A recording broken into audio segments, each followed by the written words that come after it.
नमस्कार दोस्तों, मैं कौशल कुमार केडीजीएस सेंटर से आज आपको करंट के एक टॉपिक हमारे बीच महान धावक मिल्खा सिंह नहीं रहे। ठीक है, इनका कोरोना के कारण देहांत हो गया। इनका ऐसे रिपोर्ट तो नेगेटिव आया था, परंतु इनका स्वास्थ्य स्थिर बना हुआ था और एकाएक उनका देहांत हो गया। ठीक है, अभी कारणों का पूरी तरह से पता नहीं है कि हार्ट का प्रॉब्लम हुआ है कि क्या। इनका जन्म से बारे में अब इनका हम लोग कुछ बायोग्राफी के बारे में जानते हैं। जैसे इनका जन्म 20 नवंबर 1929 को हुआ था और मृत्यु आज के दिन ही 19 जून 2021 को हुआ है। अब इनके कुछ परिवार के बारे में भी हम लोग जान लेते हैं। ठीक है, इनका जन्म 1929 में कहाँ हुआ था, जब अभी हमारा अविभाजित पाकिस्तान, ठीक है, अविभाजित पाकिस्तान था 1947 से पहले। ठीक है, 1929 में गोविंदपुर नामक स्थान में हुआ था पाकिस्तान में। और ये रेफ्यूजी के तौर पर जब भारत का विभाजन हुआ था, रेफ्यूजी के तौर पर, शरणार्थी के तौर पर भारत में आया और भारत में धावक में भारत का प्रतिनिधित्व किए थे। ठीक है, ये इनके पुत्र हैं। ठीक है, जीव मिल्खा सिंह, ये इनके पुत्र है जीव मिल्खा सिंह और इनकी पत्नी है ये निर्मला कौर। इनका भी देहांत गुरुवार को हुआ है। कोरोना के कारण इनका भी देहांत हुआ है इसी गुरुवार को। ठीक है, अब इनके बारे में, इनके जीवन में इनके क्या अचीवमेंट रहा है, उपलब्धियां के बारे में जानते हैं। ठीक है, इनकी उपलब्धियां रहा है, देखिए इन्होंने 3 बार ओलंपिक में पार्टिसिपेट किया है।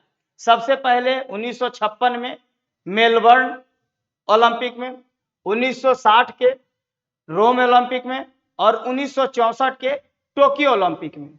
लेकिन इनका जीवन का सबसे, अगर कहा जाता है टर्निंग पॉइंट वाला कोई रहा है ओलंपिक, ठीक है, तो 1960 का रोम ओलंपिक रहा है।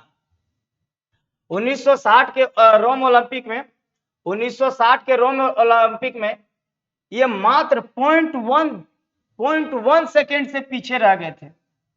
मात्र 0.1 सेकेंड से पीछे रह गए थे, जिसके कारण ये कांस्य पदक यानी ब्रॉन्ज मेडल को नहीं जीत पाए थे। ठीक है, जो हमेशा ये अपने जीवन में बताने का प्रयास करते हैं। ठीक है, उसके बाद इनका अचीवमेंट देखिए, 4 बार स्वर्ण पदक एशियन गेम में जीते हैं। एशियन गेम क्या है? एशियाई कंट्रियों के द्वारा खेला गया खेल है। ठीक है, जिसमें एशियाई देश पार्टिसिपेट करते हैं। फिर कॉमनवेल्थ गेम में 1958 में इन्होंने स्वर्ण पदक जीता था, गोल्ड मेडल।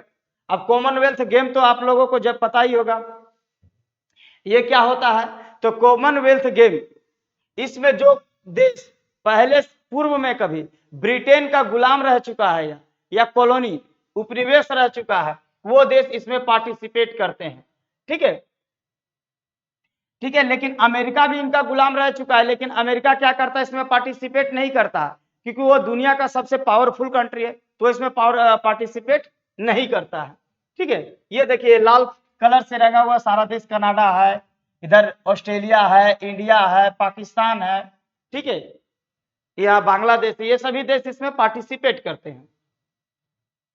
अब इनको इनके महान उपलब्धियों के कारण कुछ पुरस्कार भी मिला है।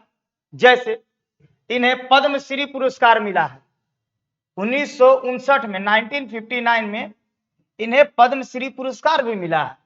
पद्मश्री पुरस्कार भी मिला। हमारे देश में जो सिविलियंस को, नागरिक को पुरस्कार मिलता है, वो सीरीज में देखिए सर्वोच्च सम्मान, जिसको हम लोग भारत रत्न कहते हैं, देखिए पीपल का पत्ता में बना हुआ है, पीपल के पत्ता जैसा बना हुआ है, ये भारत का सर्वोच्च नागरिक सम्मान है। ठीक है, उससे नीचे आता है पद्म विभूषण, उससे नीचे आते हैं पद्म भूषण और उससे नीचे आते हैं तो पद्मश्री। इन्हें 1959 में पद्मश्री प्राप्त हुआ है। वर्तमान में ये पंजाब में, ठीक है, पंजाब में एथलीट को ट्रेनिंग देते थे। एथलीट से पंजाब के खेल विभाग से जुड़े हुए थे ये।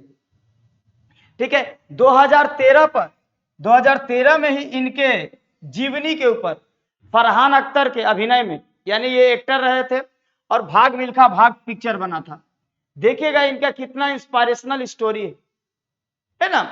इन्होंने कैसे भारत से, पाकिस्तान से, जब पाकिस्तान का विभाजन हुआ तो भारत में आकर बसे और कितना ये यातना, जो टॉर्चर होता है, सह करके इन्होंने पार्टिसिपेट किया, और जब ये धावक बेहतर बने तो इनसे पाकिस्तान बोला तुम मेरे तरफ से खेलो, तो ये बोले नहीं, हम भारत के तरफ से ही खेलेंगे।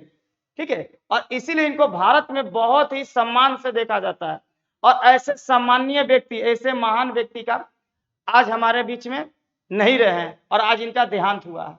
ठीक है, चलिए अब हम लोग अगले किसी और विषय पे आपसे मिलते हैं। ठीक है, नमस्कार।